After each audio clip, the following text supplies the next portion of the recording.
La montagne au féminin. Une série de portraits présentés par Globule Radio. Des sportifs de la vallée prennent la parole. De leurs premiers pas à leurs plus belles réalisations, ces femmes nous racontent comment elles se sont imposées dans leur discipline. 8e épisode, Fanny Schmutz. Dans ce dernier épisode avec Fanny Schmutz, la guide de haute montagne imagine pour nous le Chamonix de demain.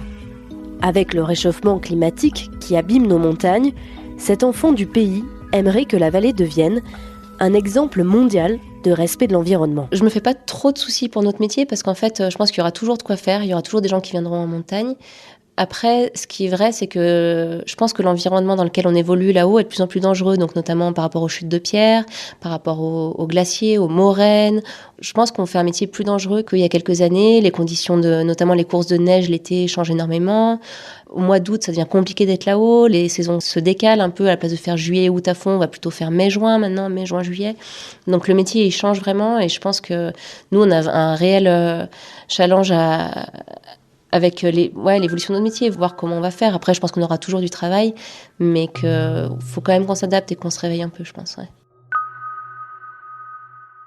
Moi, ce qui me fend le cœur en étant née ici et en étant tous les jours là-haut, c'est de voir à quel point la montagne change avec le réchauffement climatique. Maintenant, je crois que tout le monde est d'accord quand même pour dire qu'il y a un réchauffement climatique.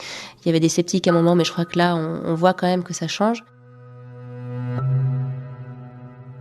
Et c'est vrai qu'entre la pollution dans la vallée et l'évolution des glaciers, des montagnes, ça fait mal au cœur. Moi, j'adore ici, je pense que j'en bougerai pas, je suis bien ici.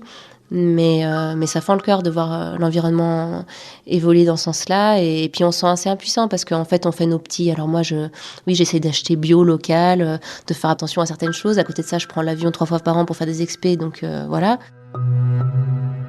Et on se rend compte qu'on est assez impuissant et que ça va vite parce que quand on est tous les jours là-haut, en fait, on voit un changement tous les jours, quoi. Alors avant, les vieux, ils nous disaient « Oui, moi, il y a 15 ans, c'était comme ça. » Non, nous, maintenant, c'est même les jeunes aspi. Ah bah moi, l'année dernière, hallucinant, là, ils ont rajouté 100 marches au Montant-Vert. Voilà, c'est des choses comme ça.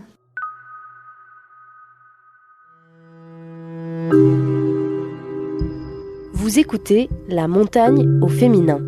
8e et dernier épisode avec Fanny Schmutz, guide de haute montagne et enfant de la vallée. Le Chamonix, maintenant, voilà, il y a de plus en plus de monde, il y a de plus en plus de tourisme, la vie est chère, il y a tout ça. Mais bon, ça, à la limite, je m'en accommode, mais c'est vraiment l'évolution de l'environnement qui me fait mal au cœur. Qu'est-ce que vous aimeriez qu'on change, s'il y avait quelque chose à changer ? Alors à Chamonix, je ne sais pas ce que j'aimerais qu'on change, mais en tout cas, moi, quand je suis là-haut, je pense que on ne sert pas à grand-chose, les guides, on ne sert à rien, même à part à faire plaisir aux gens. Mais peut-être le seul rôle qu'on a, c'est d'éduquer les gens de faire aimer la nature aux gens, qui sont parfois citadins, parfois non, mais en tout cas de leur montrer à quel point la montagne change. Et je trouve qu'à Chamonix, il y aurait plein de choses à faire. Moi, j'aimerais voir un jour Chamonix comme un peu un modèle en matière écologique en France, que ce soit vraiment une vallée où tout est fait pour au niveau du transport. Alors ça change, il y a plein de choses de faites par rapport au train, il y a plein de choses de faites, mais ça prend du temps, tout prend du temps.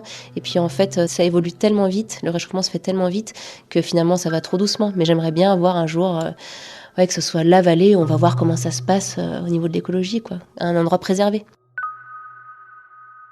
Dans le prochain épisode de La montagne au féminin, nous retrouverons une nouvelle sportive de la vallée. Nous ferons la connaissance de Sandy Cochepin. À 48 ans, cette ancienne championne du monde de parapente reviendra sur ses débuts, sur ses premières années à faire du stop avec sa voile sur le dos. Elle nous parlera de sa première passion, l'enseignement. Et puis elle nous racontera également comment ça se passe dans les airs quand on est une femme. Et si vous avez raté les premiers épisodes de La montagne au féminin, avec Marion Poitvin et Fanny Schmutz, toutes les deux guides, vous les retrouverez sur notre site globule.chamonix.radio dans la rubrique podcast.